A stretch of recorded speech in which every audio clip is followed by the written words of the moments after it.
আমি তো বরং মনে করি শেখ হাসিনার সময় আমাদের মানবাধিকার সংস্থাগুলো খারাপ কাজ করেনি। ডক্টর জাহিদ, আমি আপনার কাছে একটু ফিরতে চাই।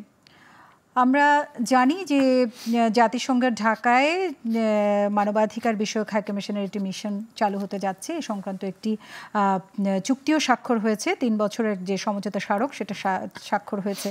কিন্তু আমরা জানি এই ধরনের মিশন সাধারণত কোনো যুদ্ধ পরিস্থিতি বা ব্যক্তিগত সংঘাতের কারণে, মানে জাতিগত যে সংঘাত জর্জরিত যে দেশগুলো, সেই দেশেই এই ধরনের মিশন আমরা দেখেছি।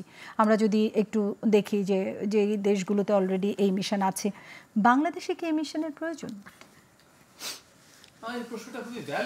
মানে আমি সরকারের দিক থেকে যে স্টেটমেন্ট আমি প্রধান উপদেষ্টা তার ফেসবুক পেজে দিয়েছেন বা জাতিসংঘের যদি হিউম্যান রাইটস কমিশনের যে ওয়েবসাইট, সেখানে যেটা বলা আছে শুনতে ইজ নট দ্যাট ব্যাড, যে আপনি এখানে মানবাধিকারের ব্যাপারে ওভারসি করবেন, আপনি এখানে যারা মানবাধিকারের ডিফেন্ডার হিসেবে কাজ করে তাদেরকে ট্রেনিং দেবেন, এক্সট্রা মনোযোগ রাখবেন, এভরিথিং ইজ অল রাইট। তাহলে প্রশ্ন হচ্ছে বাংলাদেশ সরকার আমাদের দেশের মানবাধিকার সংস্থা যারা মানবাধিকার নিয়ে কাজ করে তাদেরকে কি রিলাই করছে না? আমি তো বরং মনে করি শেখ হাসিনার সময় আমাদের মানবাধিকার সংস্থাগুলো খারাপ কাজ করেনি। শেখ হাসিনার সময়ের কথা বলছি। অধিকার হয়তো একটা সময় তীব্র চাপের মুখে গেছেন, অধিকারের সর্বোচ্চ 2 ব্যক্তি জেলেও গেছেন এসব কাজের জন্য। আইন সালিশ কেন্দ্র নট ব্যাড, মানে আমি মোটা দাগে শেখ হাসিনার সময়কার মানবাধিকার লঙ্ঘনের ঘটনাগুলোর ব্যাপারে তাদের ডকুমেন্টেশন খারাপ ছিল না।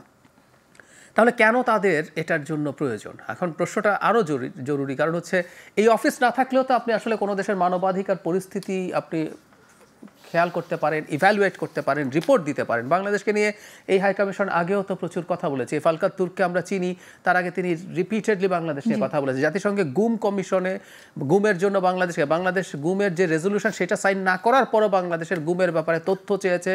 তখনকার আইনমন্ত্রী জনাব আনিসুল হককে জেনেভায় গিয়ে রিপিটেডলি শুনানিতে অংশগ্রহণ করতে হয়েছে। তো সব কাজই করা যায় যদি স্থানীয় অফিস না থাকে। 16টা দেশ যেগুলো আছে, আপনি রাইটলি বলছেন, খুবই সংঘাতপ্রবণ এবং খুবই কনফ্লিক্টিং। 18টা দেশে সম্ভবত 16টা, 18টার মধ্যে বাকি দুটো হচ্ছে আসলে ওভারসি করে সোল থেকে, সাউথ কোরিয়া থেকে। কারণ নর্থ কোরিয়া আছে, নর্থ কোরিয়াতে তো নিশ্চয়ই জাতিসংঘের অফিস হতে পারে না।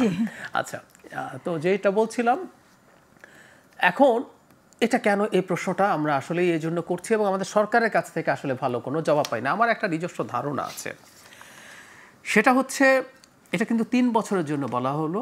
2 বছরের মাথায় গিয়ে 2 পক্ষ যদি রাজি থাকে এটা আরও করা যাবে। তার মানে আমি যেটা ধারণা করি, তার মানে এখন বলে ফেলা ভালো, সরকার কি মনে করছে পরবর্তীতে যে নির্বাচিত সরকার আসবে সে মানবাধিকার সংরক্ষণে বা রক্ষায় যথেষ্ট অ্যাক্টিভ হবে না, যে তার সামনে জাতিসংঘের একটা জুজুর ভয় ঝুলিয়ে দিতে হবে?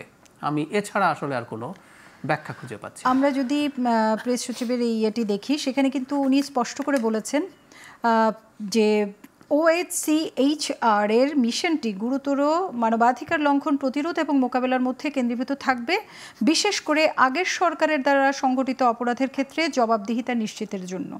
এই মিশনের কাজ হবে বাংলাদেশের প্রতিষ্ঠিত আইন, সামাজিক ও সাংস্কৃতিক কাঠামোর বাইরে কোনো সামাজিক এজেন্ডা প্রচার না করে শুধু মানবাধিকার রক্ষা ও সুরক্ষায় সহায়তা দেওয়া। আমি এই একটু যোগ করি, মানে এটার বিরুদ্ধে একটা ক্যাম্পেইন বিশেষ করে বাংলাদেশের ইসলামিস্টদের পক্ষ থেকে আছে, যে জাতিসংঘের হিউম্যান রাইটস কমিশনের কোনো অফিস যখন আসে তারা জাতিসংঘের হিউম্যান রাইটসের কিছু ইস্যু আছে, বিশেষ করে জেন্ডার রিলেটেড, এগুলো নাকি তারা করবে। আমি আবার এটাকে লজিক্যাল মনে করি না।